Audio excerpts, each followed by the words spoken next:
Okay, everybody, welcome back to the channel. It's been kind of crazy. I'm a little nasally. I can't hear very well out of one of my ears.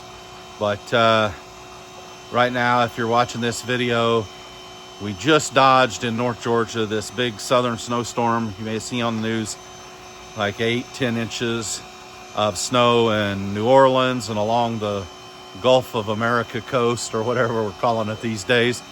But thought I'd show you what's going on in the greenhouse. You can hear something running behind. I want to really show you guys that and a few other things we got cooking, so to speak, in the greenhouse.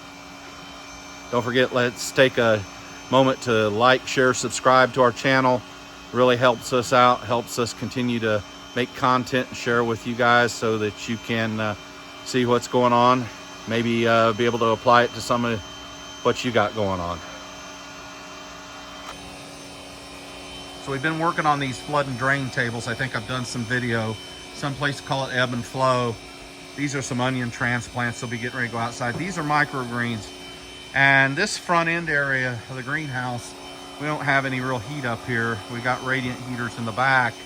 And so like last night, early morning, the last few days, we've been down around 10 degrees Fahrenheit. Really cold. So under here, we've actually now got radiant heaters. I employed this same technique when I did some starts last year. And so radiant heater underneath here with the skirt really helps hold some heat into the root base of these. But on some of our microgreens, we're seeing really slow growth, especially on something like sugar pea. And it needs a little warmer weather. So we've got these hoops. We use them out in the field for shade cloth, but stapled with just some coax staples to these benches. And we just lay the plastic on it. And so what this is going to do with the heat underneath and this little cover, it's going to help hold in heat overnight.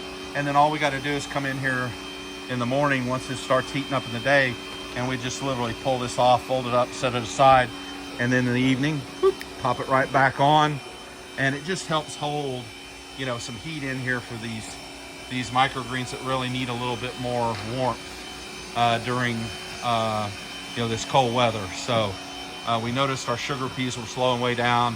We figured it was actually a heat problem. And stuff like the broccoli and the radish, they do okay because they're more of a cold weather item. But anyway, now let's go in here. Couple things. Pardon the noise. Got Eli in here. And so this is our channel washer. So we got an electric pressure washer. And we've got either a rotating on top, or if you've ever seen one of those little undercarriage washers, it's in there. You can see it's closed up. See, it's actually called a pressure washing broom. It hits from the underside. And so if we have any overflow, this little gutter catches it, dumps it back into this reservoir. Then this reservoir's got a pump. We turn it on periodically, and it pushes the water out outside the greenhouse. So it has really worked wonders. So there you see it. It's called a pressure washing broom, or an undercarriage washer for a car. We mount it so it sprays up. The rotary brush going down, when you have the channels facing up, they collect water in them. So this, when they go in upside down, the water hits from underneath and it falls right back out along with the debris, and everything else. This is just a tote, and very little water splash out. I've seen some where they'll put bristle brushes across here to kind of keep water from coming out. We don't really see much water coming out on it. And everything else in here is about the same, other than just capacity. We're continuing to ramp up the growing. Now this NFT size pretty much kitted out. We installed this last piece of rack here. This will actually be, once they're cleaned and need to be resealed, boom, they go here. We got a little bit of drainage there. We'll have to extend the feed spaghetti line up to where it matches the drain back there, but then that can be, just clean maintenance storage right there at the front end. And so as you'll see here though, we've got tons of lettuce starts. These turnips, we've been cutting turnip greens off of these things. NFT turnips. Some of them are almost as big as a volleyball or a soccer ball. And we just keep cutting the greens off of them. We're getting ready to actually replace these in a few weeks. We're testing actually some collard greens in the NFT. So much like our kale, we're hoping that we can do some of these multi-cut bigger plants.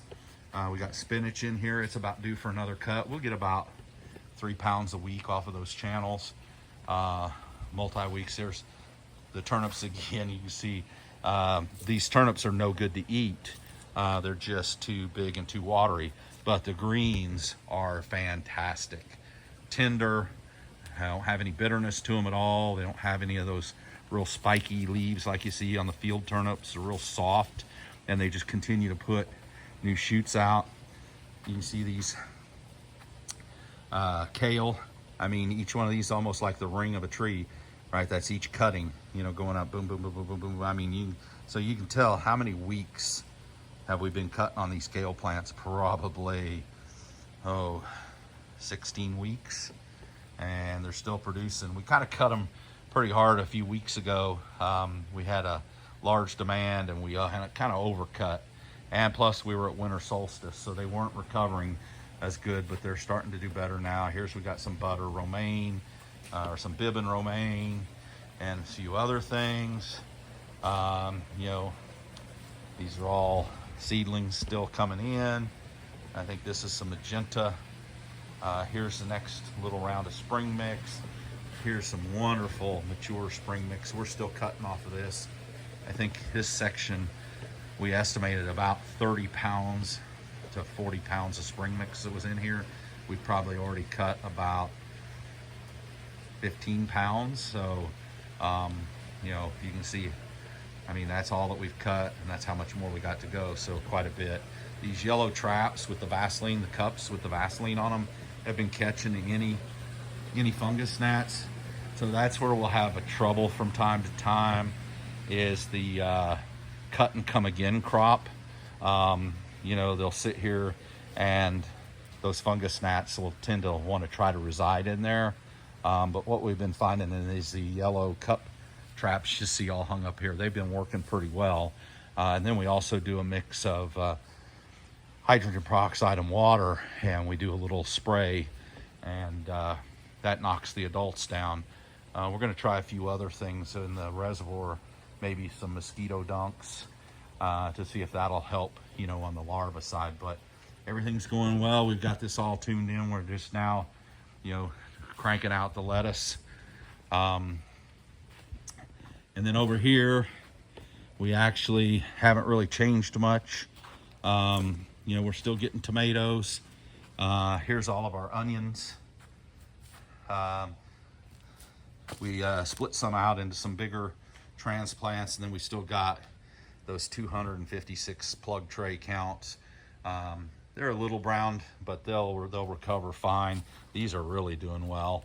We're going to repurpose these 2 benches, and then in this area, we're actually going to make a raft pool.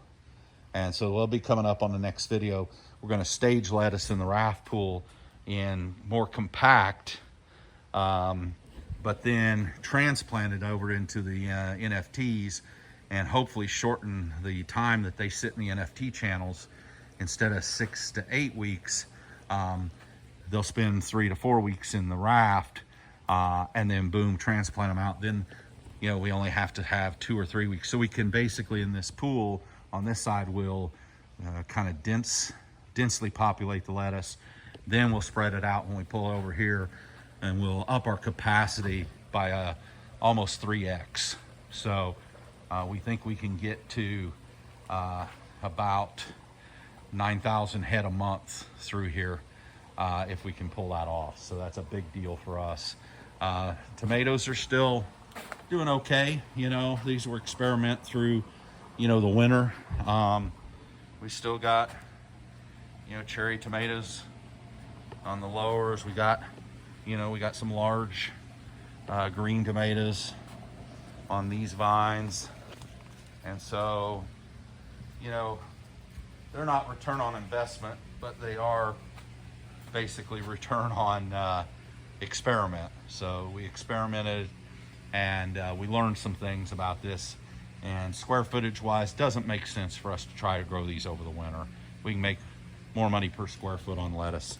Got some artichokes here. I think what we're gonna do is we're actually gonna transplant these out. We started them in here just to see how they do. They're doing amazing. And they've gotten enough coolness even in here overnight that when we put them out, we think then boom, they're gonna shoot on their blooms.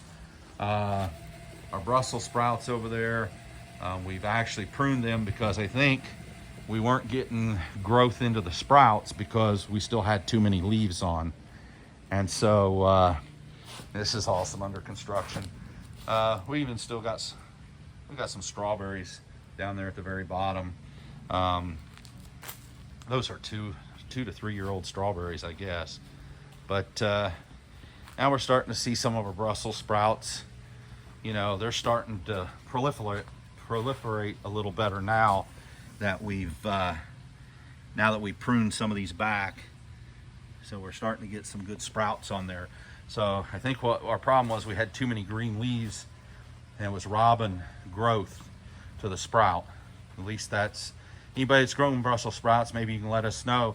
Maybe we need to prune these up a little more. We got a couple of restaurants that have been taking the sprout leaves. They really like using those. So they have a mild flavor of a Brussels sprout in the greens, and then you can kind of cook them kind of like turnips, or turnip greens or collard greens or whatever else. There's a bunch of ways to use them.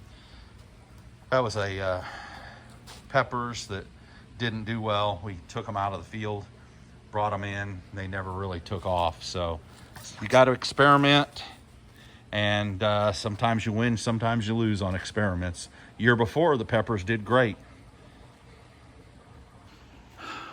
but this year not so much. So that's all we got for today. Thanks for joining. We'll do more updates as we start to work on this rafting pool and some other things. Just wanted to do a quick update. Hope everybody's had a great start to the new year. Don't forget, subscribe to the channel. It doesn't cost anything, and it helps us to continue to create and publish content. Thanks again.